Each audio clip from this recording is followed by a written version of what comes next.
Everybody, Con from Carlist here. We are in Portugal to drive the all-new G30 BMW 5 Series. But before we tell you more about this car, here's something a little bit more interesting in our opinion. This is where it all started for BMW, the original 5 Series, the E12. Launched in 1972 to replace the highly successful new class model line that had saved the company from near certain bankruptcy in the 1960s. With the 5 Series, BMW also introduced the familiar 3-digit model naming system that it continues to use until today. Now, of course, since then BMW has went on to make the 7 Series and 3 Series, and in between after they go and sell it for 1 Series, 2 Series and all that. But suffice to say, this is the car which laid the foundations that BMW built upon and continues to build upon until today. Having come from the latest G30 today, this car feels like a throwback to a completely different era of motoring. The engine is fed by a carburetor. The transmission only has three speeds, compared to 8 in the G30. But that being said, it still feels like a very, very enjoyable car to drive. BMW kept the E12 going until 1981, when it was replaced by the second generation E28.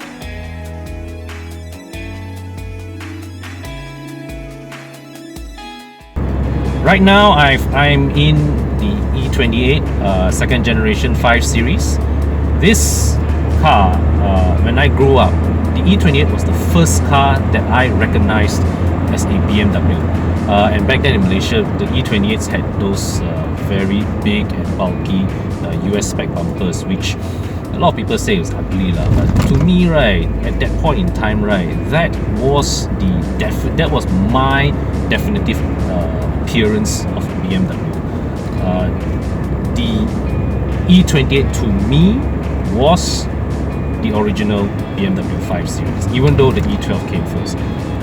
The car that I'm driving now, right, is the 524 TD. It was powered by BMW's first ever diesel engine. So of course it's not as smooth or as refined as the modern day 520D, but you'll be surprised at how still quite refined this engine performs. Like some of the earlier, just now when I was driving up some of the steeper slopes, right?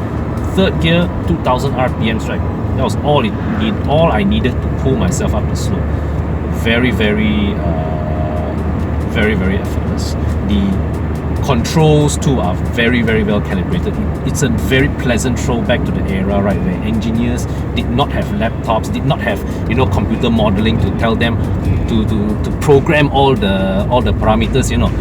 You have to mechanically calibrate all components. It feels like everything feels very, very organic, very natural.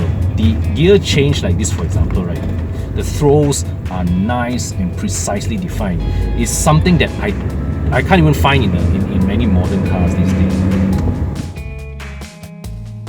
Believe it or not, the E28 was at one point in time locally assembled in Sarawak before a change in franchise ownership saw production transferred to Shah Alam.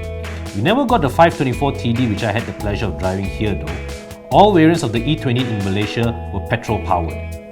In 1984, BMW used the E28 platform to form the basis of the first ever M5, but that's another story for another day.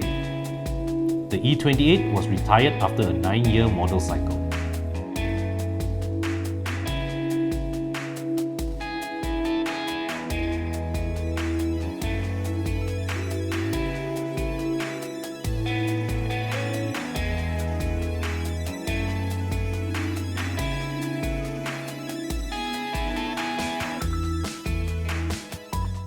Third generation 5 Series, the E34. This is a car that we're familiar with in the Carlist office simply because our very own Arvin has one of these.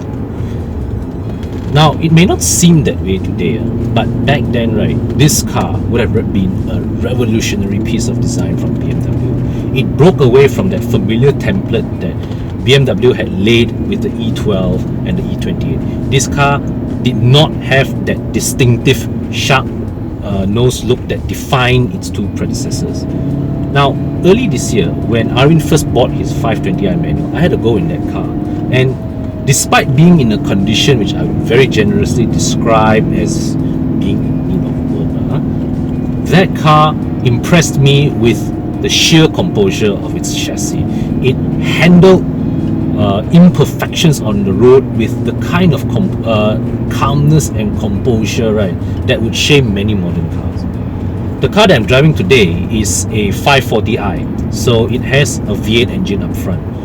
It makes for a very relaxed power delivery. But for me personally, I think I would prefer the car to come with a 6-cylinder engine instead. Simply because that with a 6-cylinder engine, the front end is lighter, so it's easier to point the nose of the car.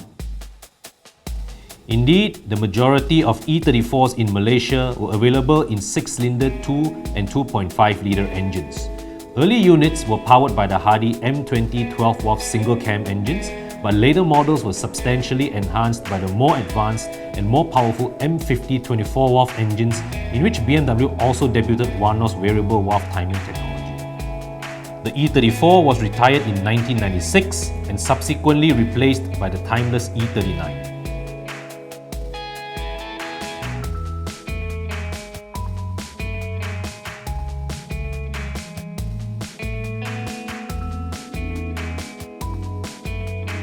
Right, so here I am in the 4th generation 5 Series, the E39. Now if you're wondering why I am now in a right-hand drive car wearing a different t-shirt, the reason is because I'm now back in the tropical sunshines of Malaysia. You see, what happened back in Lisbon, I drove the E39 528i, had a jolly good time with the car, and when I was processing my videos, I realized that, oh crap, I must have accidentally deleted the video from my phone. Yeah, beginner's mistake. But the happy thing about this is that I now have a second chance to have a go in what I have to say is my favorite version of the 5 Series. The E39 is 20 years old, launched in 1996. But looking at the shape of its car, it still looks very modern and very contemporary. But that being said, this car, it needs to look its best with the facelifted Corona ring headlights as well as the LED taillights, which this car here, which I'm driving, is retrofitted with. The vehicle that I test drove in Portugal came with the original halogen and halogen bulb type lamps, which in my opinion looks a little underwhelming lah. Dynamics wise, this car still has it. In my opinion, this car really still has it. Of course, the example that I'm driving today is not maintained by the specialist technicians of BMW Classic, but the underlying sophistication of the chassis is still very evident every time when I just take a bend, a corner. The feedback from the steering is so vivid, it's so nice. The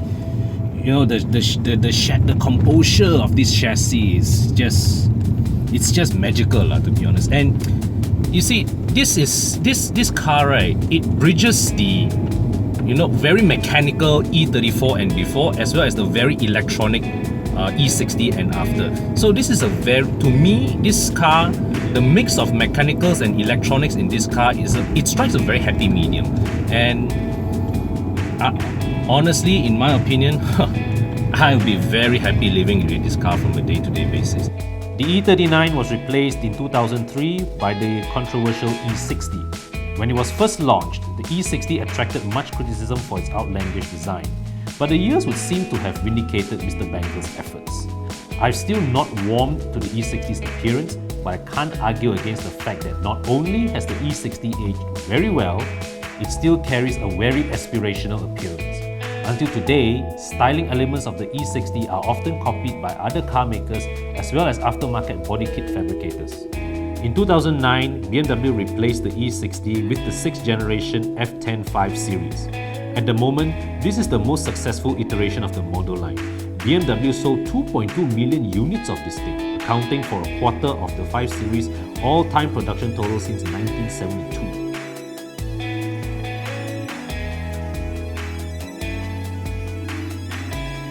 The all-new G30 is the latest addition to a very iconic member of the BMW family. Since 1972, the 5 Series has steadfastly embodied the famed BMW mantra of sheer driving pleasure.